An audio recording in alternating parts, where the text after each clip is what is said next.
Shauna Brown has been with Project Read for over 20 years. She started out as a volunteer herself and is now the executive director. Project Read is an adult literacy program where they help individuals gain the skills they need in reading, writing, math, and even digital skills. One thing I especially love about this episode is all the great stories Shauna shares. She really gives a good picture of the work they're doing through these stories and experiences she had herself as a tutor, and now also the success and good experiences other volunteers and students are having with their program. I also mentioned in this episode, I especially had a real interest in this interview because I myself volunteered as a tutor with Project Read many years ago when I was a college student. That opportunity impacted me in so many ways and definitely instilled my love of volunteering in the community and seeing the good effects it can have on everyone involved. This episode originally dropped on August 22nd, 2023, and I'm excited to share it again so more people can learn about all the good things Project Read is doing.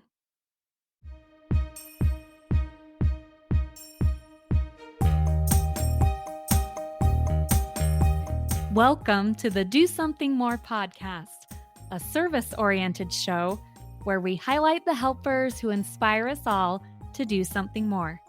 I'm your host, Melissa Draper. Thank you so much for being here.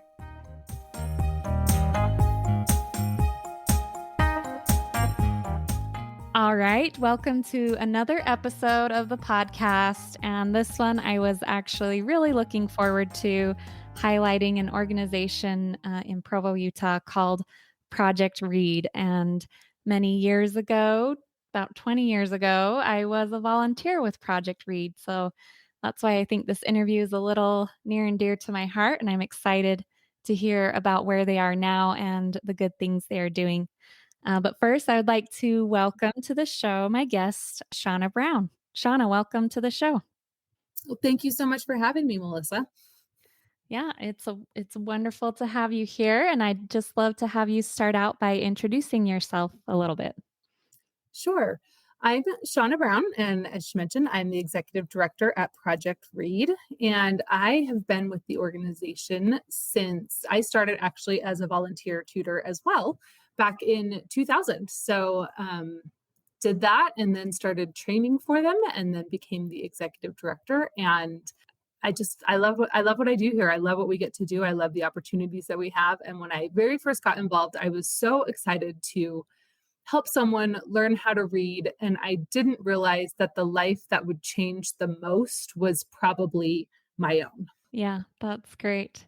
I love that you got your beginnings there as a volunteer as well. You never know where those opportunities can take you. Right? So, well, wonderful. Well, tell us a little bit now about Project Read. What is its purpose and mission exactly? What are some of the things that it hopes to fulfill? So Project Read is an adult literacy program. And I think people are surprised to learn that we have almost 50,000 adults in Utah County and about 130,000 adults in Salt Lake County who can't read and write at the most basic level. Wow. So Project Read changes lives through literacy, and we empower individuals, strengthen families, build communities, and create new cycles of intergenerational literacy. And we just believe that every person has the right to the options and opportunities that literacy provides them. Because when literacy is achieved, doors are opened, opportunities gained, and eventually lives are changed. And so we provide instruction for adults in reading, writing, math, and digital skills. We feel like those are all just basic cornerstones that once a person has those four things in place, they really are able to then take that learning and use it to achieve other learning. So, for example, they might come in and they're just reading and writing at a very, very basic level. Our goal is to get them to be at a high school level so that then they can go on, and if they want to go work towards a high school diploma or a GED, some of them actually already have high school diplomas or GEDs, and they might go straight into a post-secondary or a training or certification program. They might go into a job training program. It just kind of depends on the individual. So we just really try to get their skills up until they're at a place where they're able to move on to the next goal that they have, and that the literacy skills are not what's holding them back from that. That's great, just removing some of those barriers. I think sometimes we do think of reading skills with education and work opportunities, but also really just functioning in everyday life or as a parent helping your children. All of those skills can be so beneficial. Exactly. I think you really hit the nail on the head there, that reading is integral, especially in the United States of America, in Utah. It is just wrapped up in everything we do. So, like you said, like we think of literacy as or reading and writing skills related to education, but try reading a recipe and cooking for your family if you don't know, or yourself if you can't, read and write or do some basic math, fractions, that sort of thing. Mhm. You mentioned helping your kids in school. I am a foster parent. I have a lot of kids in and out of my home, and the volume of paper that comes home in their backpacks or via email is absolutely incredible. And I can't imagine not being able to go through that, sort through that, and know quickly, I need to pay attention to this. I can ignore that sort of thing. Or health literacy. My student, actually, I mentioned getting involved originally as a tutor, and my student was a beautiful young mother of two little girls. They were age 4 and 7. And we would meet together and we would practice her literacy skills. And I can tell you the exact day that changed my life and really made me such an advocate for adult literacy was the day that she walked into our tutoring session and she had a medicine bottle and did not know how to dose her 4-year-old correctly. And Wow. all of a sudden, I realized this could literally be a life or death situation if she were to do something incorrectly and not even know that she had done it. And so it really is just, I mean, think about driving on the road and not being able to read the street signs, or just I just think of all the places that I didn't recognize before I got involved in this program where literacy was involved. Right. Yeah, all the things we kind of take for granted, Yeah. but that's been a part of our lives. And you mentioned the number of adults that need those services. How do they find out about your program?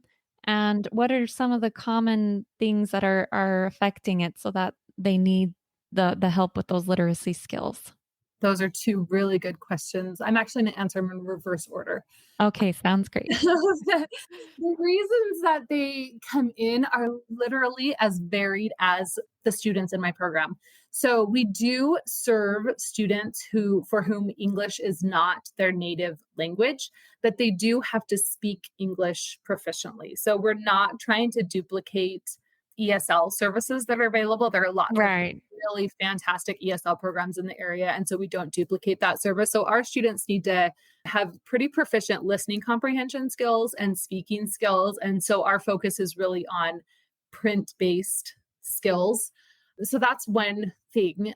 So we do work with people from other countries. A lot of times they have come through an ESL program and then are ready to kind of work on those print based literacy skills. But then I have students who I would guess probably one of the most common themes for my native speakers is some sort of trauma in early life. And that Mhm. can look really, really different depending on the student. But some of them, I mentioned being a foster parent, some of them come through the foster care system. And Maslow's hierarchy of needs says that if your base needs aren't met, if you don't know where you're going to sleep tonight, if you don't know if you're going to have food on the table, you don't have the brain power to spend on things like learning how to read and write. So a lot of them have had some Right. sort of early trauma, whether it was homelessness or being in foster care, or some of them came through abusive situations. I had a student who her father and brother had been in a horrible car accident when she was probably a preteen, and she got pulled out of school to help care for them so that her mom could go to work and take care of the family, or Oh, wow. just a lot of really varied situations of a lot of them come with or maybe have like a learning disability if they're in their 50s now and they were going through the education system 40 plus years ago. They weren't necessarily catching things like dyslexia or different learning or reading disabilities, and so some of them come with some learning disabilities that have never been diagnosed, or maybe they were but not treated, or different things. So they might come with some of those issues as well, and they just want help, and they're here and they want to learn and they want to improve their lives. Right. That's great. Well, you've already kind of shared some examples, but do you have any specific stories of some of the students that you've been able to help that kind of show the good things that Project Read is doing or the success that it's having? Oh, absolutely. I'm going to share my student story first because it's near and dear to my heart. And I also have permission. Well, I will only share stories that I have permission to share. But Right. my sweet student, like I mentioned, young single mom. She had two little girls, and she was just trying to provide for her family. She didn't want to be on public assistance. She didn't want to be getting help. She wanted to take care of them and knew that literacy skills were kind of holding her back. So we worked together twice a week for an hour and a half each time and just taught some of those basic reading and writing skills that she needed at the time. The program was solely focused on reading and writing. Just in the past couple of years, we've actually added the math program and then the digital skills program. Kind of post COVID 2020, that need for digital skills was really highlighted. So we added kind of our digital skills program to address that need as well. Mhm. But she wanted to take care of her family. She wanted to be able to provide for them. She wanted to be able not only to have gainful employment that would take care of them, but also be able to help them with their schoolwork and that sort of thing. Fast forward 23 years, and she actually ran her own very successful business here in Utah County for almost 2 decades and actually recently sold that business and retired. Both of her girls are now college graduates. Um, Wow. they both served missions for the Church of Jesus Christ of Latter day Saints. And her oldest daughter just had her fourth grandbaby. And I know that all four of those little grandbabies are going to know how to read and write because their grandmother thought that it was important. Wow, that's a great story and just shows the power of teaching that one skill of literacy and what it can do to help lift someone and change not only their lives, but their children and those after them as well. Yeah. And I think that's one of the hard things sometimes about literacy is that it does sometimes take a long time to see. Like, that's a story because she was my student and I've kept in contact with her that I can see kind of some of those end results that sometimes we don't get that opportunity to see for our students. They come in and they get the help that they need and then they move on and go on to the next thing. And if they happen to stop back by or something, we might see those long-term results, but it's so amazing and powerful to see it come full circle. I just think that there's such power in that. Yes, definitely. And I think that might be true for really any good service or things that we do, right? Sometimes we get to see the results of that and sometimes we don't. But it Yep, doesn't take away at all from the good that we're doing and the impact we're having. exactly. Well, are there any challenges that you've run into as you've gone through this organization or as you're creating these programs? You mentioned COVID obviously was a big challenge for a lot of nonprofits, I think, but what are some of those and how have you worked through them to find success? Good question. Well, I think I'll circle back to maybe an earlier question that you had that I neglected to answer about how we find our students, because I think Oh, that right. Yeah. is sometimes one of our biggest challenges as well because they struggle with literacy. And so I often joke, but I can't put up a big sign that says, "Can't read this, please call me." Or so Right. like print advertising is not our most successful way to recruit students. And so we do a lot of networking and word of mouth. So we find that people who struggle with literacy often don't just struggle with literacy. So they're accessing other social service agencies in the area. They might be going to, for example, the Department of Workforce Services because they are underemployed or unemployed, or they might be going to community action services and the food bank because they need help with rent assistance or a heat program or food or whatever that looks like. They might be at the health department getting help from the WIC program, Women, Infants, and Children. So they access a lot of other services. And so we really try to network closely with other agencies that might be serving the population that we're trying to reach. And sometimes it's just a neighbor or a concerned family member. I mean, a few times it's actually been a spouse who came in and said, my husband or wife needs help with some reading skills and can you help them? And of course, we're happy to do that. And so that's probably one of the other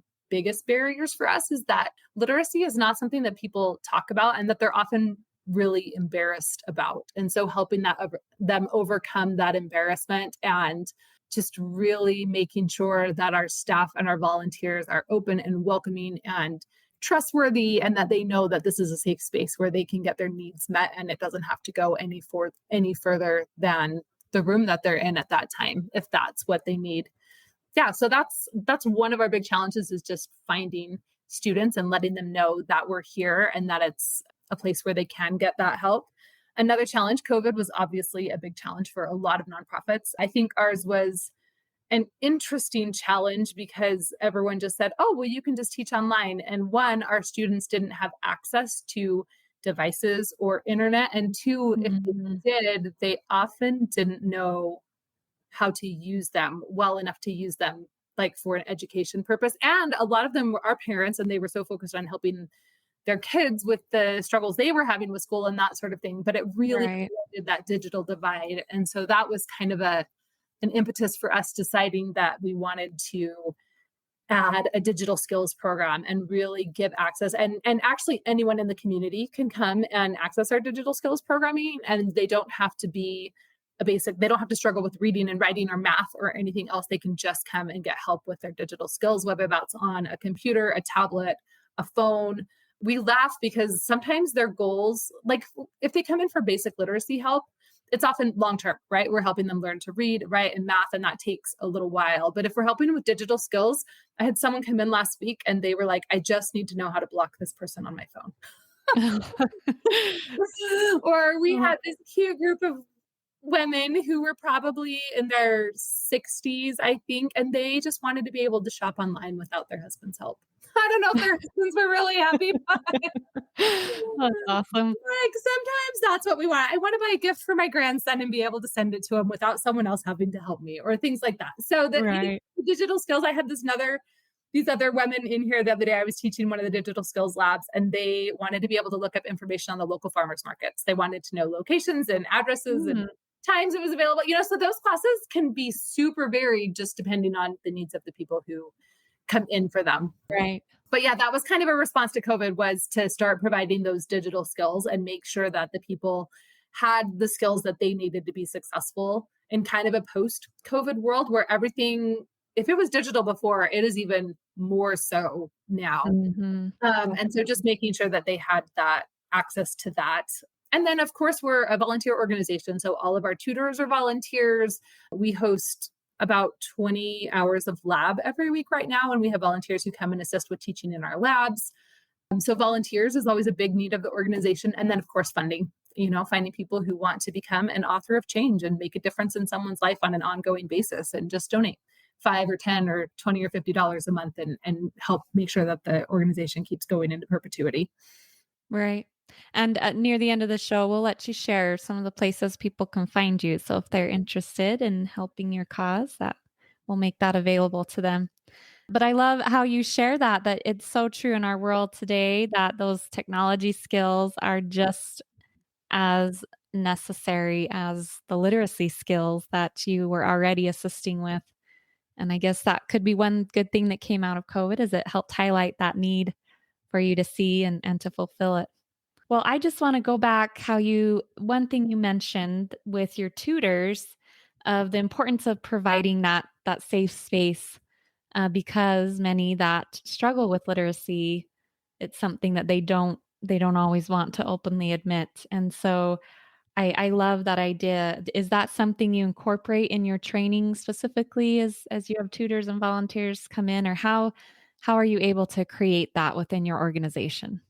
Absolutely. That's a really great question. I think part of it is just the culture that we have created here at Project Read. I think that's one of the things that I saw coming in as the executive director from being a volunteer tutor and, being in that space with my student and seeing some of her needs directly, I think really highlighted for me what kind of organization that we wanted to be running. And so part of it is just kind of the attitudes of the staff that we hire. And they are all just everyone who comes in here, just wonderful people. We have really great people who are here, but I think they feel it from day one, and then it's definitely part of our training, and it's actually part of we have contracts that we have all of our volunteers sign, and part of that contract just includes maintaining the privacy of your student. And we specifically talk about, like, I hope our volunteers are talking about their experiences at Project Read and the great things that are happening here, but also respecting that privacy of their students. So not using names unless they have permission to do so, not posting about them on social media or different places without that permission. And so that they do know that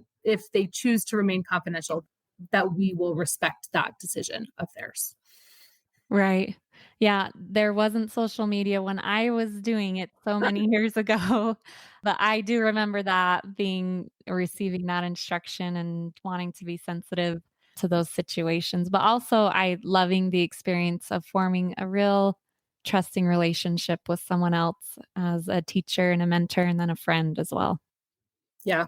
And I think that's one of the beauty of the one-on-one tutoring opportunities because it is a lot more work than some of our other volunteer opportunities. It's twice a week, it's an hour and a half each time, and you're kind of in charge of creating the lesson plans and teaching that student. But oh my goodness, it is also absolutely the most rewarding. I'll share one more student story that I also have permission to share. This is Oh, yes, dear that'd be friend of great. mine, Valerie, and she came in probably in 2004. She came and started in a program. So it's been a while, but same thing. It's one of those full circle stories where she came in and I told her that she had to take an assessment, and she said, I just knew that that was a fancy word for a test. And I sat out in my car in the parking lot trying to decide if I was going to actually walk through the doors and come in and take a test. And then she said, I finally decided that this was a test that I actually wanted to fail because if I failed, it meant that I could get the help that I needed. And I was like, well, it's not really a pass fail test. It just kind of tells me where you are so that I can help you get to that next place. But testing is one of the things that we do for our students because, like I said, it just kind of gives us that benchmark of this is where Right, we're starting and this is where we want to help you get. And that helps me just gauge what materials are going to be the most appropriate and that sort of thing. So she came in and she tested and she got just one of the most incredible tutors who I just love. And they worked together for several years. And at the time, she was working at Stouffer Nestle on the assembly line. And she said, I thought that I would be doing that forever. But she weighed over 300 pounds. And she said, my back was starting to give out and my knees were starting to get out. And I just didn't know how health wise I could continue doing this job. But at the same time, I wasn't qualified to get any other job. And she went through the program. And actually, one of her most amazing successes was that she lost 181 pounds oh, because wow. she learned how to read food labels.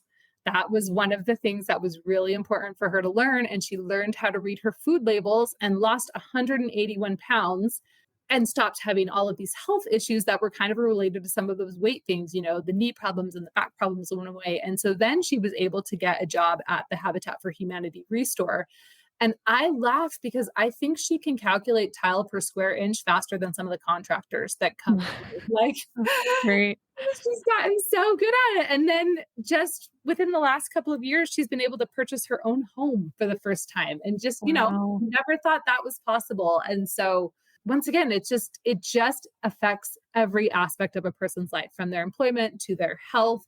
And a lot of it's tied directly to their self-esteem and what they think of Right, themselves. And I watch students who walk in our door and their head is down and they don't talk very much, if at all. We're kind of pulling answers out of them as we're trying to ask them questions about their background and just, what we can do to help them. And it's amazing. Even sometimes within just a few weeks, they start coming to classes and just setting in that really base foundation, but also just the incredible people around here giving them that sense that they can do it and that we see their potential and all of a sudden they can see that potential as well. And heads come up and I have this one darling student and I don't think she's ever stopped talking since that confidence built up. When she first came in, she was just so quiet and shy and reserved. And wow, it's amazing what a difference self-confidence can make in a person. yeah, she's a And new literacy will, person. yeah, really build that. Yeah, I love it seems the overarching theme there is the domino effect that it can have to help someone with a skill like literacy, but I think also just the empowerment it gives them to conquer that one thing that's maybe been a barrier for them for a long time. and how that can just help them feel the confidence to move on to any other challenges that they might be facing or that we're all facing. So I love that. It's amazing in these stories that you've told. Well, I would just like to end with one final question because we do have some listeners who aren't local here in Utah is and you've been with this organization for such a long time.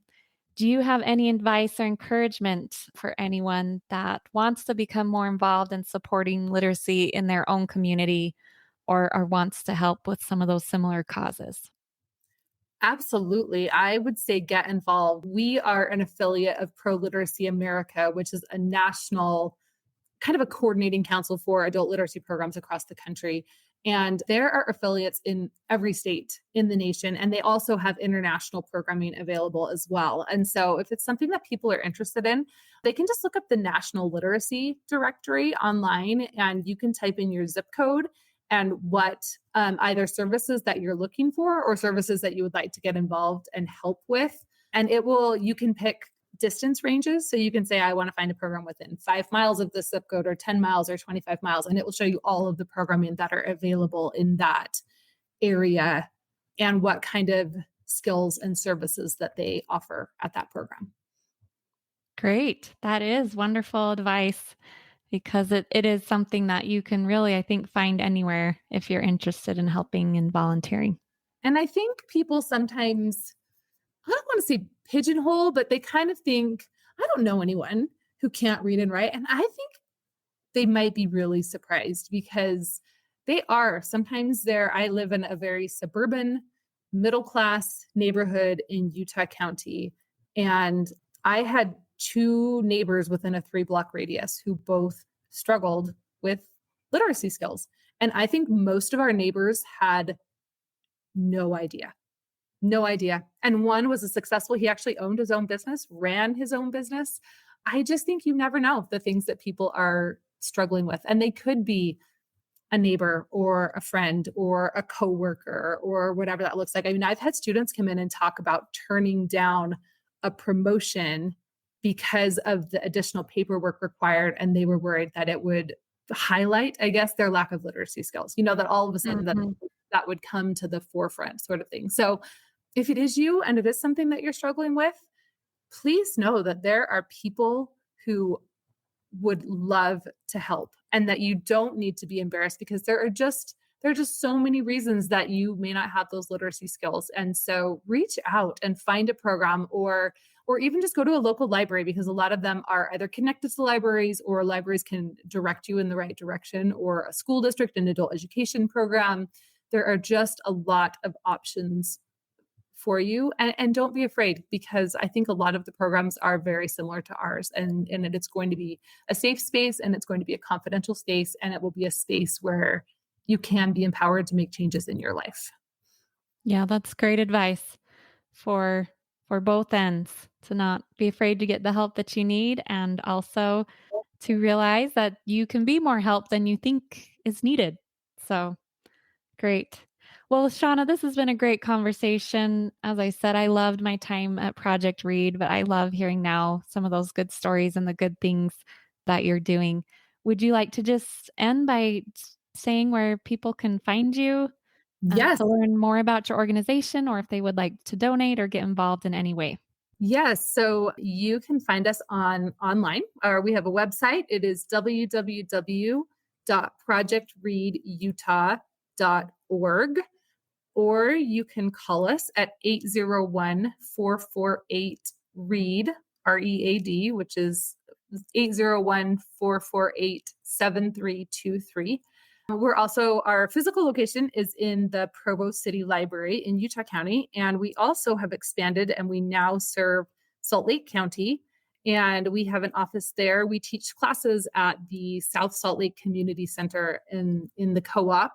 And we have some office space in the Granite Peaks Adult Education Center up in Salt Lake. So lots of ways to get in touch with us, and we would love to have you. And I just maybe want to end by highlighting that there are so many ways to get involved, whether it's referring someone who needs our services to coming in and volunteering, and that could be as a one-on-one tutor, which I kind of highlighted, but could also be maybe you want to get involved in just in our labs in a slightly different instructional capacity. Maybe you want to come in and we're running a business. Nonprofits are businesses, so we always Right. need office volunteers or people who can help with accounting or who have financial knowledge or human resources knowledge or marketing, or like we can put to use, maybe you have maybe we talked about social media wasn't around 20 years ago, but maybe social media is your skill and you want to help us with some of our social media. Like there are just so many opportunities. If you have a skill set, reach out and find a way that you could put that to good use. And maybe Project Read is not your passion. I would hate to think that that might be the case, but there are nonprofits all over that just need that. And then finally, if you don't have time right now, maybe you can make a financial contribution and help in that way, because it definitely, volunteers are fabulous, but it does take a team of employees to help this organization just keep moving forward.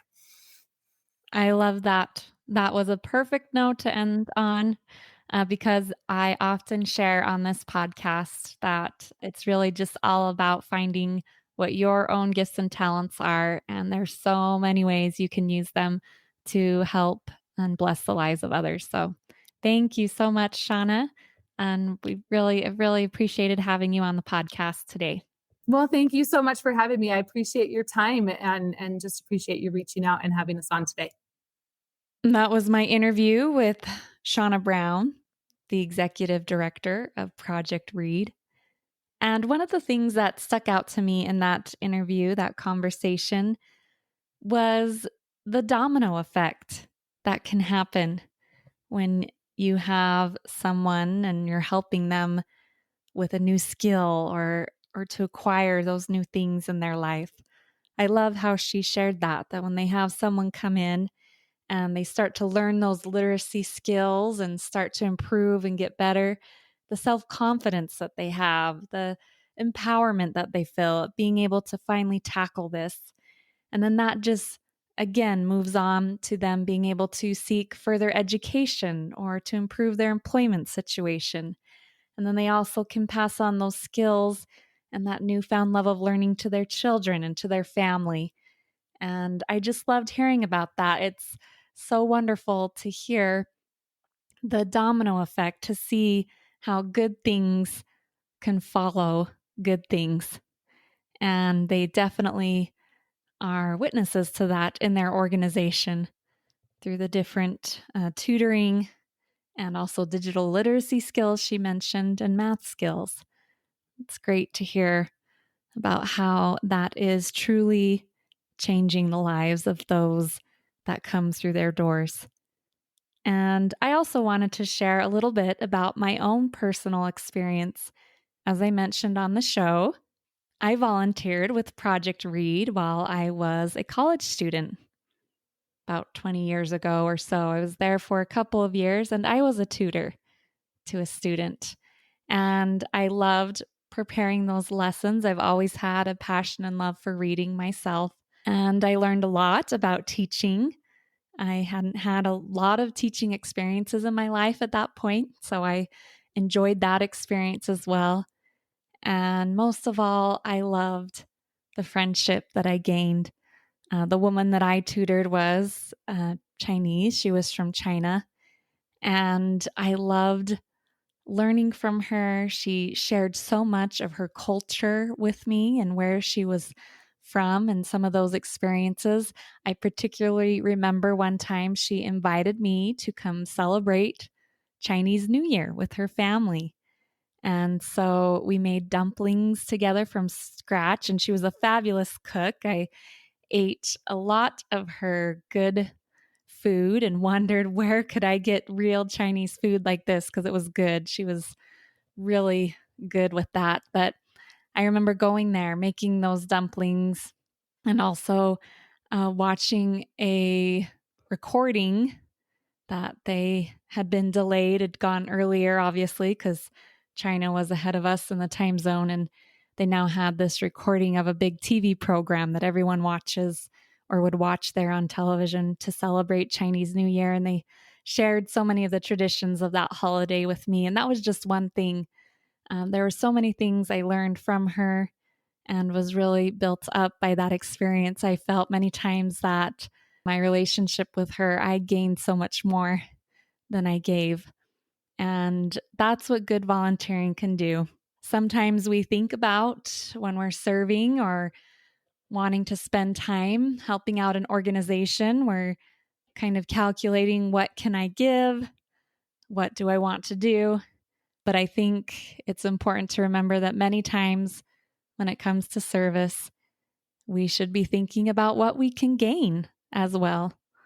Because in that experience, especially, I gained so much. I learned new things, I gained a friend, and I loved the experiences that I had. And obviously, they helped shape me, and I still remember them today, 20 years later. So that's just a few thoughts on volunteering, on my experience with Project Read.